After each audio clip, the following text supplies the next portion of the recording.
Hej, mit navn er Nanna Mernil. Jeg går i første X på HTX Sukkertoppen, og det her er et eksamensforløb om samfundsøkonomi. Og jeg vil gerne fortælle om vores samfundsøkonomi med henblik på den danske arbejdsmarkedspolitik.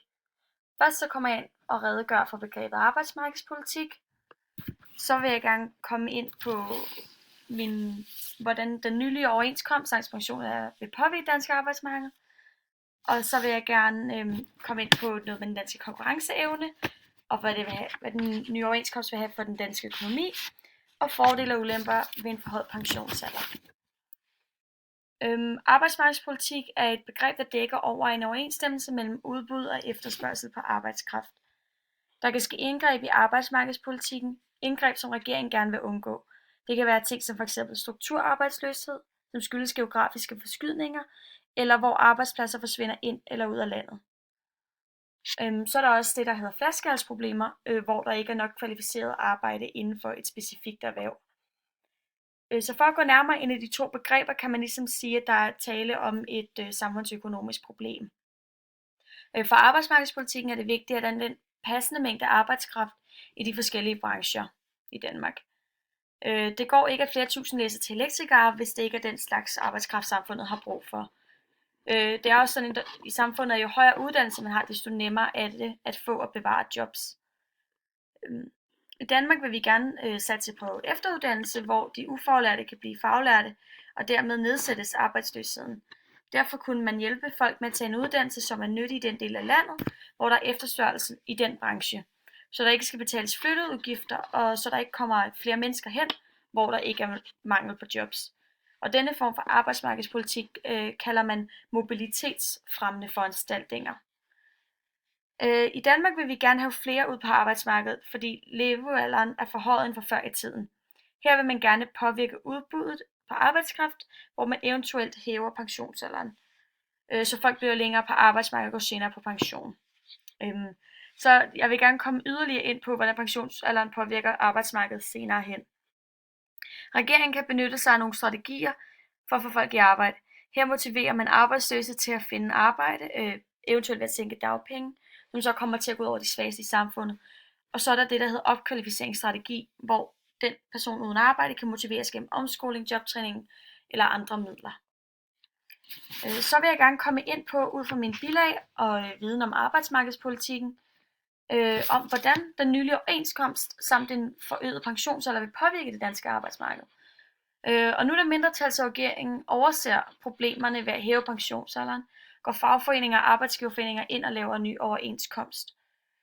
Den nye overenskomst vil påvirke det danske arbejdsmarked positivt, vil jeg mene, ved at bruge opkvalificeringsstrategien og lave et uddannelsesløft, skaber det så mulighed for at besætte de brancher, der mangler arbejdskraft.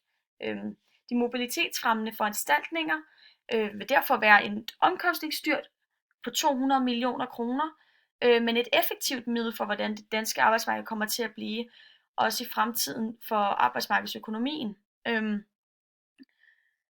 I den nye overenskomst snakker de om, at de vil hæve mindstebetalingen for timeløn fra 113,65 til 119,65 kroner på 3 år. Det gør sådan, at folk, der får statslig forsørgelse, vil finde det mere attraktivt at få et job og dermed bidrage til det danske arbejdsmarked. Ved den nye overenskomst får de ældre også en mulighed til fridag, og derfor skaber det mere attraktivt. Når de ældre bliver på arbejdsmarkedet, sørges det også for, at vi ikke mangler arbejdskraft, når der ikke er så mange unge i den nye generation til at tage alle jobsene. Ved også at hæve pensionsalderen, tænker dem, der uddanner sig måske mere om, nu hvor der går længere tid, før man kan gå på arbejdsmarkedet. Folk vælger derfor at blive faglærte og skaber sig et sikkerhedsnet, som vi i Danmark kalder for flexicurity-modellen. Så vil jeg gerne fortælle om, hvilke konsekvenser den nylige overenskomst vil have for den danske økonomi og den danske konkurrenceevne. En stor bid af de danske indkomstoverførsler går til folkepension på 124,2 milliarder årligt.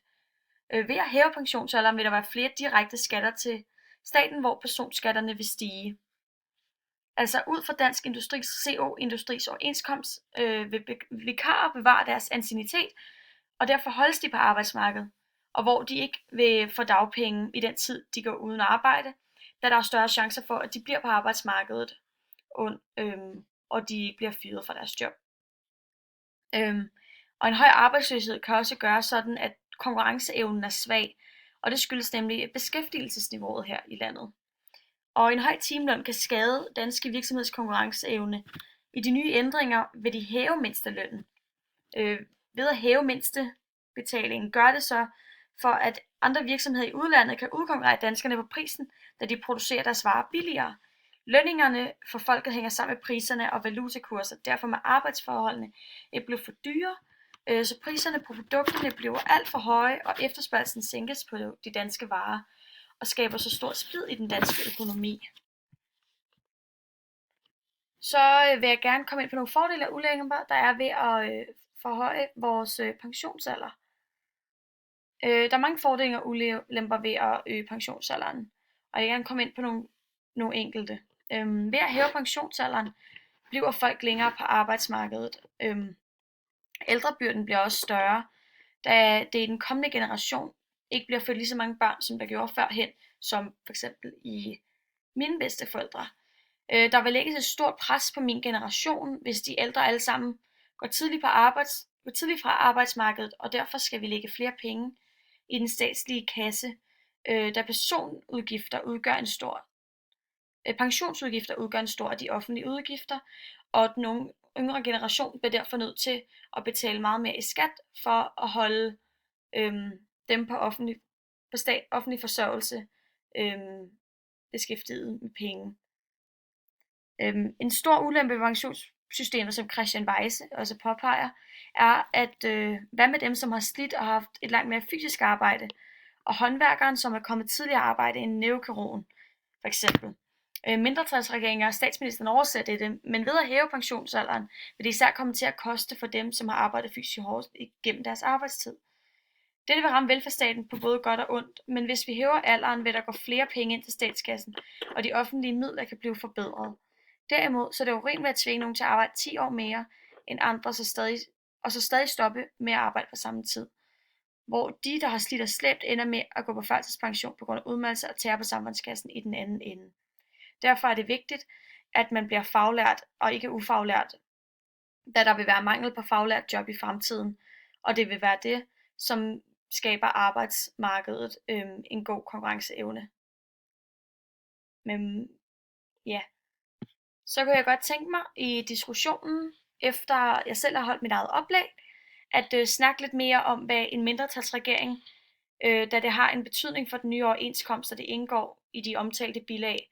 Der er ikke blevet nævnt om så meget om det, men man kunne forklare og komme lidt ind på politik, og ikke så meget om økonomi, så de også ved, at man har lidt styr på noget om politikken og hvordan regeringen foregår.